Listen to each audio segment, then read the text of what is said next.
Faithful traffic, citation 257 Bravo Whiskey. We've got an issue with our, 257 Bravo Whiskey's on final for runway 28.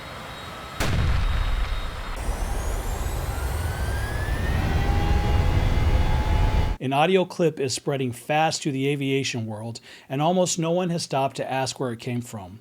This clip was recently released, purportedly recorded during the accident flight by an unknown third party, and remained undisclosed for several days following the crash. We need to talk about it because it's either genuinely transformative to our understanding of what happened, or it's being misattributed and unintentionally amplified by established aviation channels.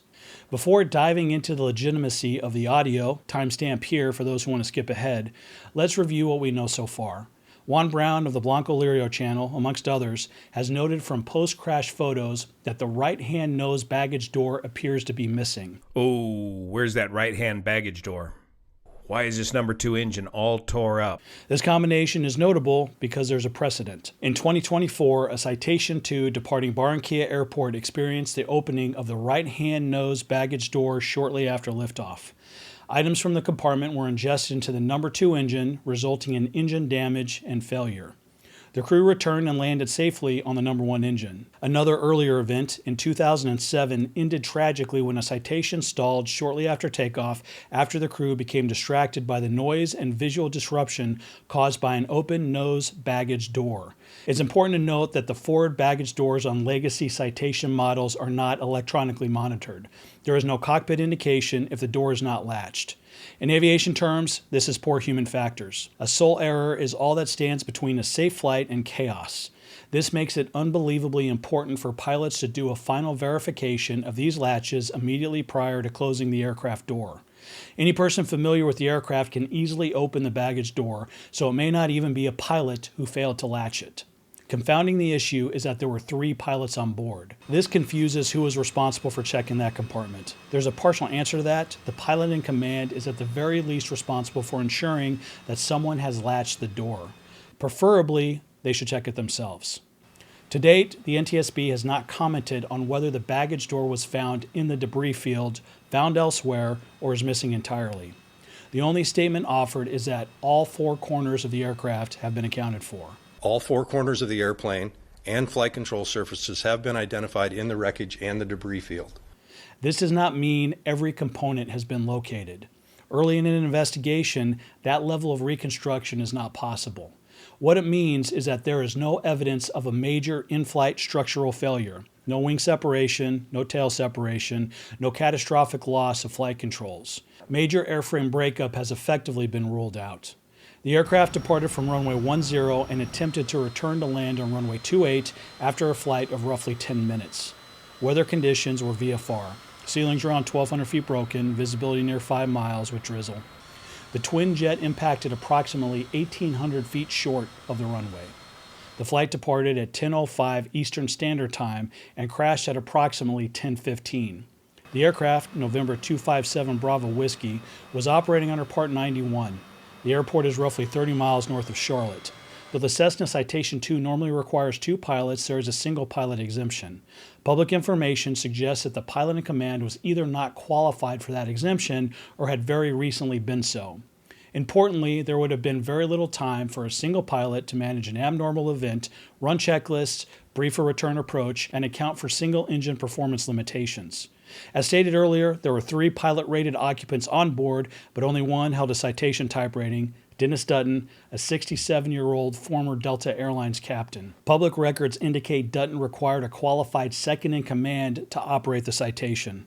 The regulatory framework governing the Citation 2 under Part 91 is complex, and this is where some confusion arises.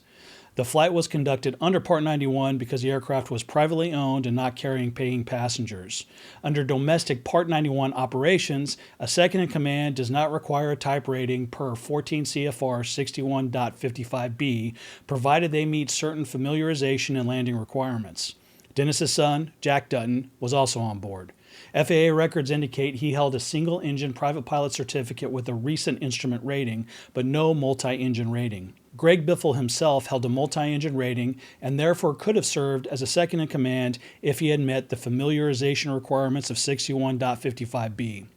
Given the investment required to earn multiple ratings, it is reasonable to assume Biffle intended to fly the citation himself, with Dutton serving as the experienced PIC, likely also satisfying insurance requirements. The NTSB has a cockpit voice recorder in this accident.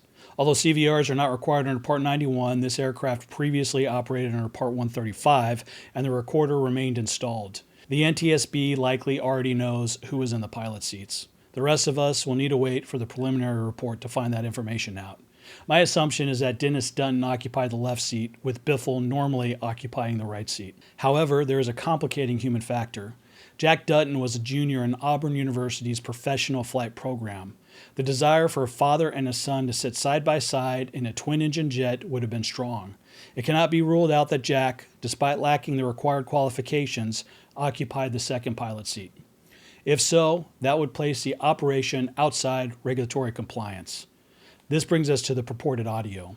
Several days after the crash, audio of unknown origin surfaced, allegedly capturing transmissions from the accident flight. The clip gained legitimacy after Vast Aviation published a video utilizing it, stating it had been passed along by viewers. There is no chain of custody for this audio, an immediate red flag.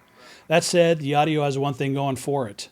Technical analysis suggests with high confidence that it originated from actual VHF aviation communications, not a studio recreation.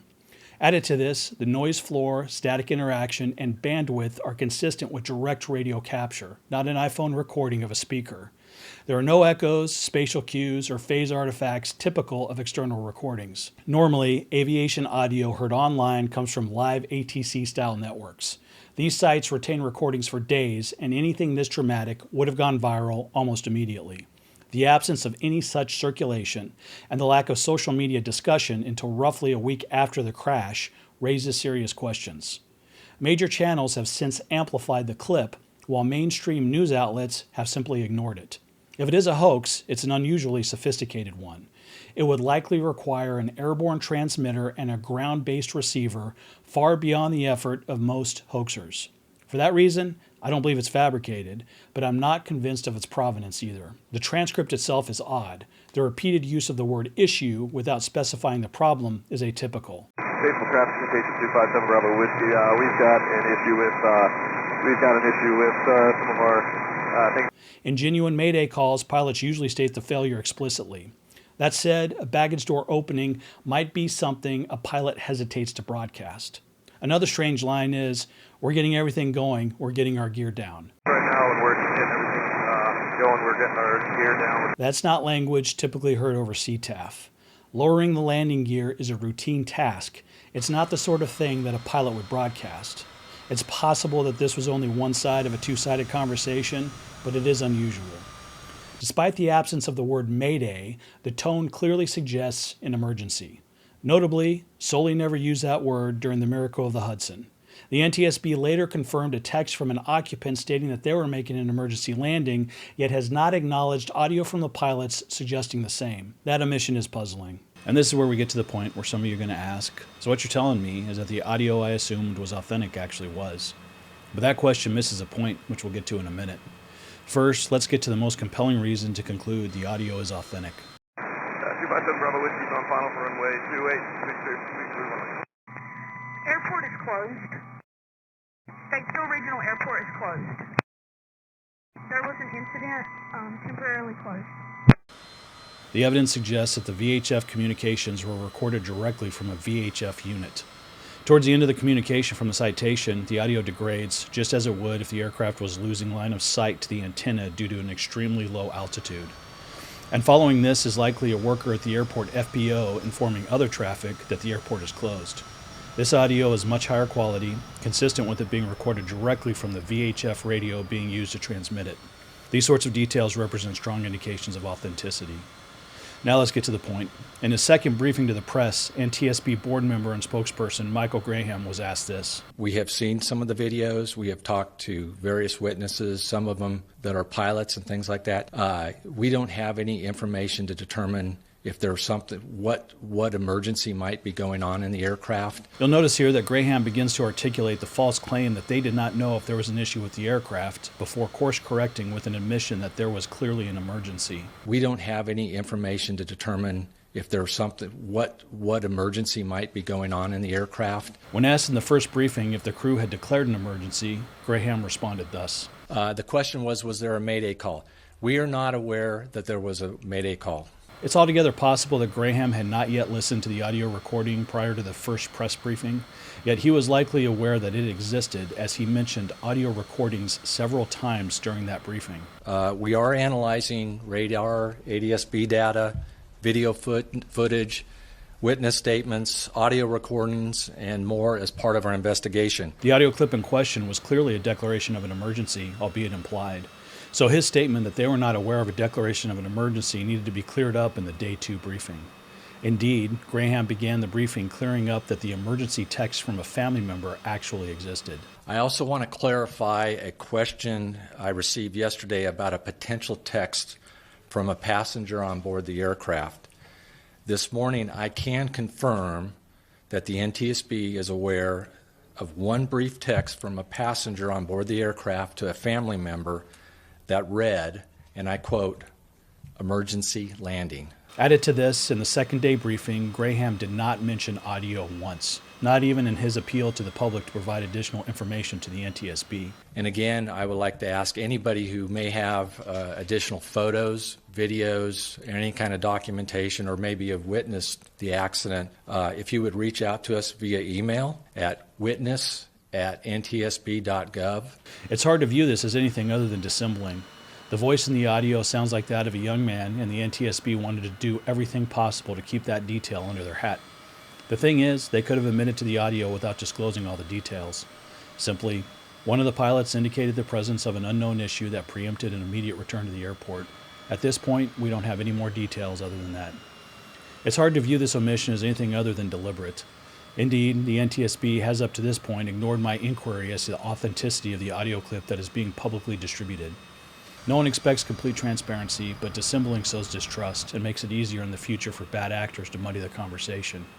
Oddly, it also increases the provenance of small YouTube channels who are less infatuated with bureaucratic confirmation than the legacy media. But that bites both ways, and that's the point here. Misinformation is a real thing, and skepticism is appropriate when a striking detail materializes seemingly out of nowhere. The audio recording is either a nearly perfect fraud, which seems seriously unlikely, or the NTSB was strenuously dissembling the public during their second media briefing, which rightfully reduces confidence in the institution going forward, producing a reward for outlets to be the first to market with material of unverified origin. Now, the voice in the recording sounds young. If accurate, it raises uncomfortable implications about who was speaking and whether the aircraft was being operated legally. That said, it may not ultimately matter who occupied the right seat. Under Part 91, second-in-command requirements are loosely defined. A pilot may technically qualify while lacking meaningful proficiency. In a real emergency, such an SIC offers little practical assistance. In airline operations, safety systems are layered, robust, and dripping in acronyms. LOSA, FOQA, ASAP LIT, recurrent training, and data-driven feedback loops. One enduring statistic is that the non-flying pilot is about 75% more likely to catch an error than the flying pilot, but only if properly trained and experienced. An underqualified second pilot may provide no safety margin at all. Turning to the crash data itself, things become even more murky. Flight Radar 24 shows only 24 ADSB points across the 10-minute flight. The first 23 points cover just 2.5 minutes, followed by a 4-minute gap before the final data point roughly 30 seconds prior to impact. ADSB exchange, by contrast, shows a far more erratic and complete track, including unfiltered data that Flight Radar 24 excludes. That unfiltered data depicts a climb from 1,800 to 4,000 feet at nearly 4,000 foot per minute, followed by a chaotic descent. Some, such as Captain Steve, have speculated about flight control issues or a struggle in the cockpit. However, the more likely explanation is a line-of-sight disruption between the aircraft and ground stations over rolling terrain, producing erroneous altitude data. The most reliable information likely comes from the filtered Flight Radar 24 data, incomplete as it is. It shows the aircraft already descending from about 2,000 feet with airspeed peaking near 187 knots before decreasing. Even with an engine failure, the combination of reduced airspeed and a descent indicates the pilot had reduced thrust. If the baggage door had been opened, this would make sense. The pilots would want to immediately return to the airport, but simultaneously would want to keep airspeed low to avoid further damage to the baggage door. Some have speculated that it appears as though the aircraft was attempting to make a tight circle to land back on runway 10, also reasonable given the data points. Still, after descending roughly 300 feet, the aircraft resumed climbing and accelerating simultaneously and turned west of the field. Over 20 seconds, it climbed 350 feet while accelerating 19 knots, roughly 1,000 foot per minute rate of climb. That matches single engine climb capability for a Citation II, but the simultaneous acceleration raises a possibility that both engines may still have been producing thrust at that point. Post-crash NTSB imagery shows significant foreign object damage to the right engine fan blades. When the engine is torn down, investigators will determine whether that damage resulted from tree strikes at impact or from baggage ingestion following a possible nose baggage door opening. Regardless, the aircraft's initial climb after takeoff is consistent with both engines operating normally. If the baggage door was unsecured, it likely would have opened as the nose pitched up, creating a low pressure area over the forward fuselage. Depending on how the compartment was loaded, there could have been a delay before any item departed the compartment and was ingested by the right-hand engine, or the scenario may not have occurred at all. These questions should be resolved in the preliminary report. Weather was technically VMC but barely so. Low ceilings, drizzle, and marginal visibility. The crew was not in contact with ATC, suggesting they were not operating IFR. Had they been, controllers would have provided vectors, altitude protection, and an instrument approach. Instead, the flight path suggests a possible attempt to remain below clouds, so-called scud running, a known risk factor in Part 91 accidents. The initial climb and turn appear normal. At 2,000 feet, altitude stabilizes and airspeed decays, indicating thrust reduction. The aircraft then descends and slows for roughly 90 seconds, stabilizes briefly near 1,500 feet, continues to the southwest, then resumes a climb and acceleration. After that, the data deteriorates. Either the aircraft executed a dramatic climb to 4,000 feet, or ADSB reception was lost due to terrain masking. I strongly suspect the latter. The final data point places the aircraft low and abeam the airport on a base leg for runway 28, seconds before impact short of the runway. At the end of the day, this accident does not hinge on a single dramatic failure. It hinges on margins and how thin they can become when several small things line up at once. A baggage door that may or may not have been latched, a single pilot exemption that may or may not have applied, a second seat occupied by someone who may or may not have been legally or practically capable of helping, whether that was technically legal but unforgiving, a jet climbing away from the ground with very little time, very little altitude, and very little room for error. None of those factors alone would be enough to bring down a Cessna Citation II, but aviation accidents rarely happen one failure at a time. They happen when normal operations quietly drift towards the edge until something unexpected demands more than the system or the crew can give back. The audio that surfaced may eventually prove authentic, or it may fade away as an artifact with no verifiable origin. The ADSB data may turn out to be noisy, filtered, incomplete, or misleading. The baggage door may end up being irrelevant, but the cockpit voice recorder will not be. The NTSB already knows who was flying. They know which pilot was sitting where, and they know when the tone in the cockpit changed from routine to urgent. And when the preliminary report is released, it'll either close some doors or open others that many people aren't expecting. Until then, the most important lesson here isn't about doors, data, or decibels. It's about discipline, it's about structure, and it's about the understanding that regulations don't create safety, training and margins do. Because when the weather is low, the workload is high, and something goes wrong just after liftoff, there is no room for ambiguity, no room for casual compliance, and no room for an untrained voice in a seat that matters. Aviation is unforgiving of uncertainty, and sometimes it only takes 10 minutes to prove it. As always, God bless them, and stay safe.